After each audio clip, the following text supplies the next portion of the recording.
Alright everyone, welcome back to Orcs and Elves.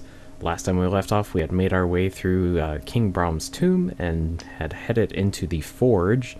And me being the genius that I am, I forgot to save the commentary track for this episode. So this is post-commentary, which I have only done maybe once before, and it's going to be awkward. But anyways, the forge is going to be interesting because it's, as you can see, full of lava, and we have a flaming sword. And it's also interesting because the forges are all just kind of working on their own. And it's apparently because of a curse, which this guy is going to tell us about.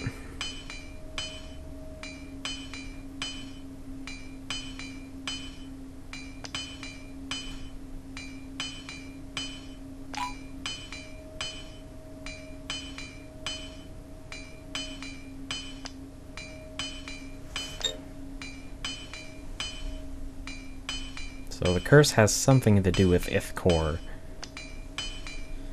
but this guy doesn't know if that's exactly the case because he doesn't know where Ithcore actually is.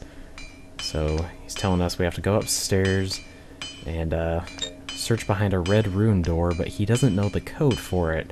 So I guess we'll have to look around for a bit. And yep, fire sword and lava dwellers. Not a good combination. But thankfully the wand takes care of them pretty easily.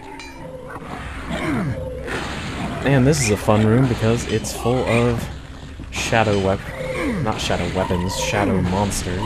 and a phantom, but again, nothing too hardcore. And yeah, you can't interact with the forge at all. I know the sconces you can kind of knock, or not knock over, you can put the sconces out. But it's not the same with the forges, which, not a huge deal, but it would have been kind of funny if you could turn off the forges. Oh, and here we've got a couple orcs throwing a body into a forge, and we notice that one of them is kind of a red color. That's because it's actually a new type. It's the Orc Berserker, basically just a stronger recolor of the regular orcs, so nothing too deadly. And yeah, there's me putting out a sconce.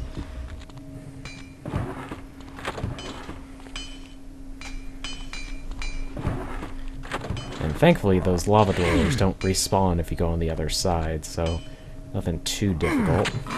And more stalkers and more vaders. So yeah, despite this place being full of lava, or molten iron, or whatever it's supposed to be, it's actually not the worst place for a fire sword, because a lot of the same monsters from the last area are here. And as long as you have something to combat the lava dwellers, you should be okay. Also, have I mentioned that wraiths kind of suck? And that stalkers are kind of annoying.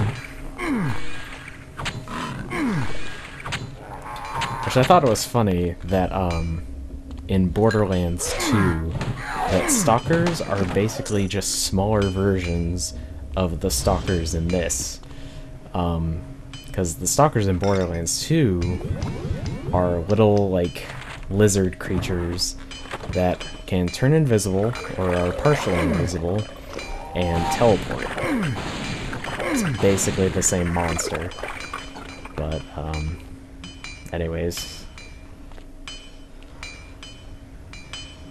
There's me getting a close-up of an anvil, just kind of tapping away, and I thought it was weird too that the blades are only red hot when the hammer strikes them. Pretty sure if that blade had been dipped in the molten lava or iron or whatever that is, or even was just in a forge, that the blade would be red hot the entire time, or until you submerged it in water. Also, this room's kind of fun because we get ambushed by a couple orcs, a vader, a stalker, and a phantom. couple stalkers actually. So what I end up doing is I use a haste potion and a parasitic brew, and realize that's not enough healing, so I end up using troll blood as well. And the 3 of those potions combined makes this room a lot easier, like way easier. So, as you can see, I'm only 5 below my maximum health. Now I'm at full health. So, I'm sure there's other ways of dealing with this room, because this time I got kind of surrounded, but I'm sure you can probably bottleneck them somehow. But if you don't mind using your potions, then getting surrounded isn't always a bad thing.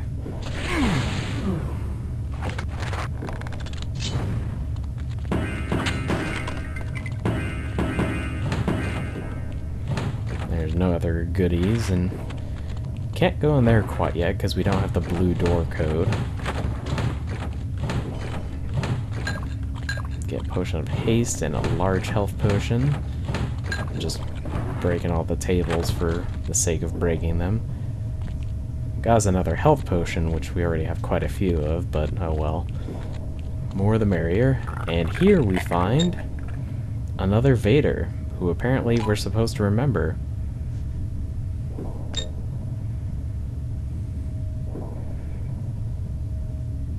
And the reason that you probably don't recognize him is because when he was in the prison, he was blue. Now he's red. Guess that's because of the power that was given to him from his mistress, who is someone we do not know at the moment. Yeah, I wasn't sure what potions I wanted to use, but I ended up just going with a haste potion because there's really no need for anything else. I mean, his enemies aren't doing that much damage to me.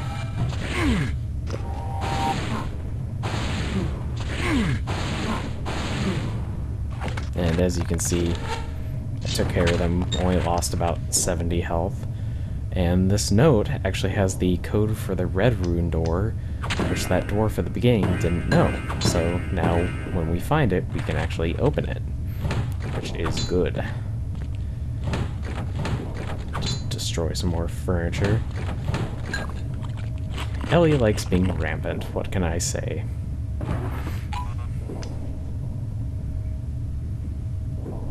And yeah, it was kind of weird that that prisoner was so easy to deal with, so kind of figured he was just a kiss ass. Which unfortunately is how it seems to work when it comes to businesses and whatnot. It's not the people that work hard, it's the people who kiss the most ass that get ahead. At least in my experience as a worker. But anyways, here's a neat little trick. If you have the Dragon's Breath and there's a barricade between you and the monsters, you can actually hit them through the barricade, which is very nice. Also, secrets! And I didn't actually mean to destroy that barrier there, but I kind of forgot the little trick that I just finished demonstrating, and so I just destroyed it and said, screw it, I'll just attack this widow with a with the sword. Also, we're on the other side of that locked door now, but we still can't open it for whatever reason, which I thought was weird. And more stalkers. There you are. Stupid teleporting stalkers.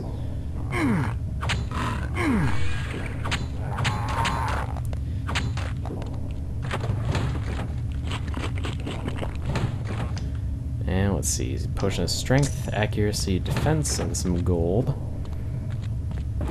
Haven't really used any potions of strength, defense, or accuracy, but I'm sure I will eventually.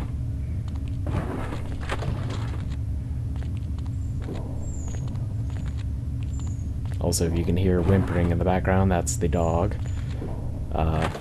Anyways, I decided to take a quick detour back to the dragon's lair, because I thought that with the amount of gold that we had been picking up, that I would have enough to get at least the Ring of Regeneration or something. That, and there's a mini cutscene waiting for us.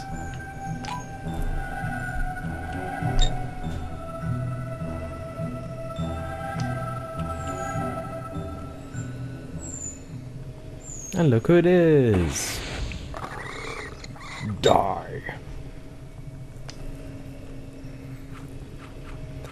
And yep, we look at the weapons here. I thought it'd be good to have a better sword, but unfortunately the next level sword is 5,000 gold, and the dragon scale is way too expensive. And the only ring we don't have is the regen ring, and that's 4,000. And we're doing good on potions, so kind of made the trip for nothing. Oh well, at least we got to visit Gaia and get some of our health and magic back.